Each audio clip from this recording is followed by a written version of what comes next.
Hi friends, welcome to London Tamil kitchen.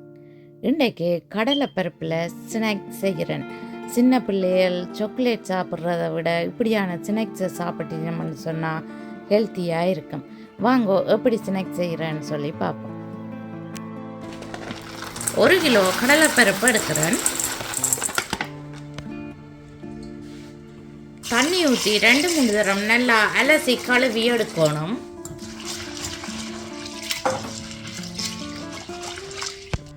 நல்லா கழுவி எடுத்த பிறகு குறைஞ்சது 2 மணித்தியாலமாவது ஊற விடணும்.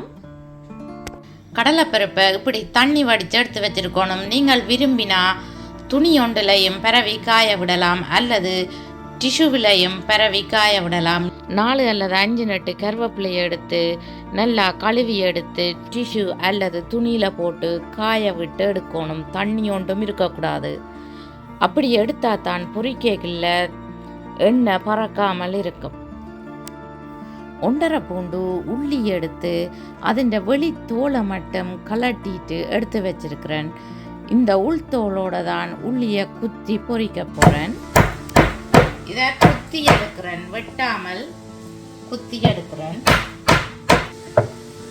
உள்ளியை இப்படி குத்தி எடுத்து வச்சுக்கிறேன்.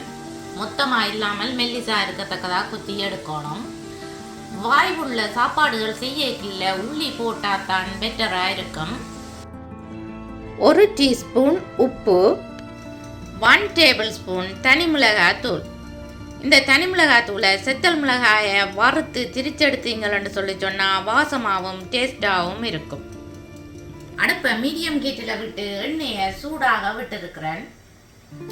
இந்த நெட்டுக்குள்ள தான் கடலைப்பருப்பை போட்டு பொரிய வைக்கிறேன். நெட்டுக்குள்ள கடலைப்பருப்பை போட்டு பொரிய வச்சா வடிக்கிறதுக்கு ஈஸியாக இருக்கும்.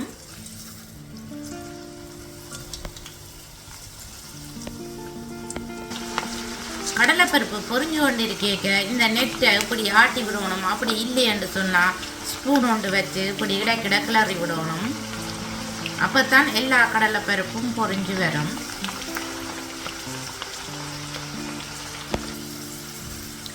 இப்போ பார்த்தீங்கன்னு சொல்லி சொன்னால் கடலைப்பருப்பு பொரிஞ்சு வந்துட்டுது. கடலைப்பருப்பு பொரிஞ்சு வந்தது எப்படி கண்டுபிடிக்கிறேன்னு சொல்லி சொன்னால் மேலே இருக்கிற நுரையில் அடங்கி கடலைப்பருப்பை பார்த்தீங்கன்னு சொல்லி சொன்னால் எண்ணெயில் மிதக்குது. இப்போ வடிச்சு எடுக்கிறேன்.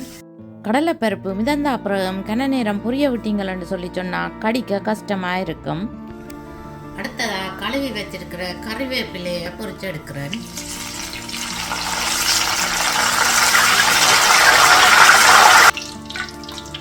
இப்போ கறிவேப்பிலையை பொரிச்சு எடுத்துட்டேன். அடுப்பை லோ ஹீட்டில் விட்டு தான் உள்ளியை பொரிச்சு எடுக்கிறேன்.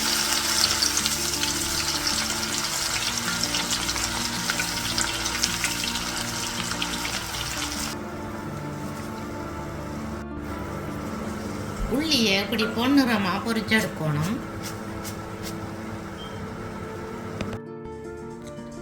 கடலைப்பருப்பு எல்லாம் பொரிச்செடுத்த பிறகு 1 டீஸ்பூன் உப்பு போடுறேன். நீங்கள் உங்களுக்கு தேவையான அளவு உப்பு போடலாம்.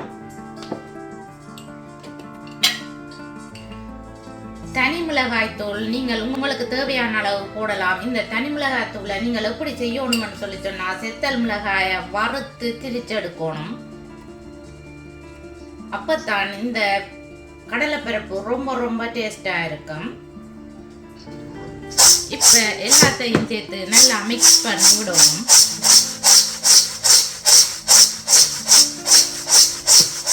நீங்கள் உங்களுக்கு தேவையான அளவு மிளகாய்த்தூள் போடலாம்.